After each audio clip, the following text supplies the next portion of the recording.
तुम्ही बघू शकता हे आम्रखंड किती सुंदर, मलाईदार आणि परफेक्ट असं तयार झालं आहे. अगदी मोजक्या साहित्यामध्ये तयार होतं. चला तर मग रेसिपीला आपण सुरुवात करूया. नमस्कार, मी सुवर्णा. माझ्या यूट्यूब चॅनलमध्ये तुमचे मनापासून स्वागत. इथे मी 1 लिटर दही घेतले आहे. मी दही विकत आणलं. तुम्हाला जर हवे असेल तर तुम्ही घरी दुधापासून दही लावा आणि त्या दह्याचा वापर आम्रखंड बनवण्यासाठी करा. तर तुम्ही दह्याला आपण एक गाळणी घेणार आहे चाळण्यासाठी. तर गाळणीवरती एक कपडा ठेवूया आणि त्या कपड्यामध्ये पूर्णपणे 1 लिटर दही काढून घेऊया. 1 किलो दहीपासून आपल्याला जवळपास 250 ग्रॅम हा चक्का निघतो. दह्याची क्वांटिटीवर किंवा दह्याच्या क्वालिटीवर चक्का निघणं पूर्णपणे डिपेंड असतो. आता हा निघालेल्या दह्याला आपण पूर्णपणे गाठ बांधून घेऊया. गाठ बांधायची कशासाठी, तर या दह्यातील जे पाणी आहे एक्स्ट्राचं ते आपल्याला काढून घ्यायचं आहे. म्हणजे तुम्ही बघू शकतात एक्स्ट्राचं पाणी असं दाबल्यानंतर निघतंय. आणि ह्या दह्याला आपण कपड्यामध्ये बांधून 8 ते 10 तासासाठी ठेवूया. सगळ्यात महत्त्वाचे, दही घेताना हे फ्रेश दही घ्या. आंबट असलेलं किंवा जास्त दिवसांचं दही घेऊ नका. त्यामुळे आपल्या आम्रखंड करण्यासाठी आंबटपणा येईल आणि आपल्याला आंबटपणा घालण्यासाठी पुन्हा जास्त साखर टाकावी लागेल. आता आपण ह्या दह्याला पूर्णपणे गाठ बांधून ठेवूया. रात्रभरासाठी ठेवल्यानंतर हे सकाळी व्यवस्थित चक्का याचा निघेल. आता आपल्याला 2 आंबे व्यवस्थित मिक्सरच्या भांड्यामध्ये बारीक करून घ्यायचे आहे. आंबा हा शक्यतो केसर, हापूस आंबा घ्या, जेणेकरून यामध्ये नैसर्गिक चव असते आणि रंग देखील सुद्धा असतो. इथे मी 1 वाटी आंब्याचा रस घेतला आणि 1 वाटी साखर बारीक दळून घेतली, म्हणजे साखरची पावडर करून घेतली.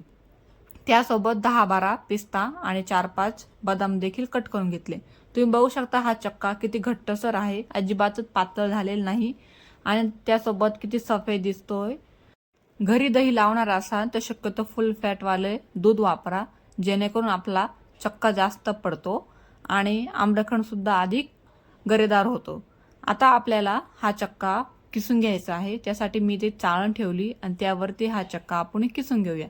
किसून घेतल्यामुळे किंवा चाळणीतून गाळून घेतल्यामुळे आपल्याला एकदम स्मूथ असं टेक्स्चर भेटतं. यामुळे आपला आम्रखंड खूप असं गरेदार आणि भारी होतं. अशा पद्धतीने तुम्ही एकदा आम्रखंड करून बघा, नक्की तुमचं 100% भारी बनेल. आता आपण थोडं थोडं करून हा सगळा चक्का किसून घेतला. आम्रखंड बनवताना सगळ्यात महत्त्वाची गोष्ट म्हणजे चक्का. दह्यामधील अतिरिक्त पाणी पूर्णपणे निघून गेलं तर हा चक्का एकदम परफेक्ट असा बनतो. त्याचप्रमाणे चक्का जर पातळ राहिला तर आम्रखंड आपलं सैल होतं आणि चक्का जर घट्ट असला तर त्यानंतर आपण साखर किंवा आंब्याचा पल्प घातल्यानंतर सुद्धा आपलं श्रीखंड अजिबातच पातळ होत नाही, एकदम टेक्स्चर त्याचा मेंटेन असतं. त्यामुळे चक्का खूप महत्त्वाचा आहे, चक्क्याची कन्सिस्टन्सी. तर इथे आपण हे सगळं चक्का किसलेला एका बाउलमध्ये काढून घेऊया. त्यानंतर आपण इथे काही महत्त्वाचे साहित्य टाकूया. इथे मी साखर दळून घेतली होती. तर पिठी साखर मी इथे जवळपास 4 चमचे टाकते. तुम्ही तुमच्या गोडीप्रमाणे कमी जास्त करू शकतात. जर तुमचा आंबा हा टाकताना आंबट असेल तर तुम्ही 4च्या ऐवजी 5 ते 6 चमचे टाकले तरी चालेल. आणि पुन्हा एकदा आपण याला चांगलं एकजीव होईपर्यंत फेटून घेऊया.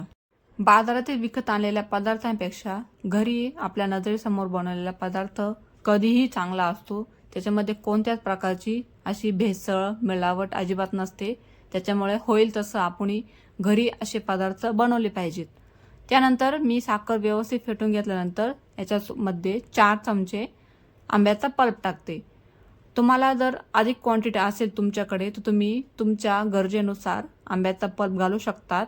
आणि पुन्हा एकदा आपण हे मिश्र एकजीव होईपर्यंत मिक्स करूया. तुम्ही बघू शकता याचा कलर सुद्धा किती छान दिसतोय आणि घट्टसर सुद्धा झालेला आहे.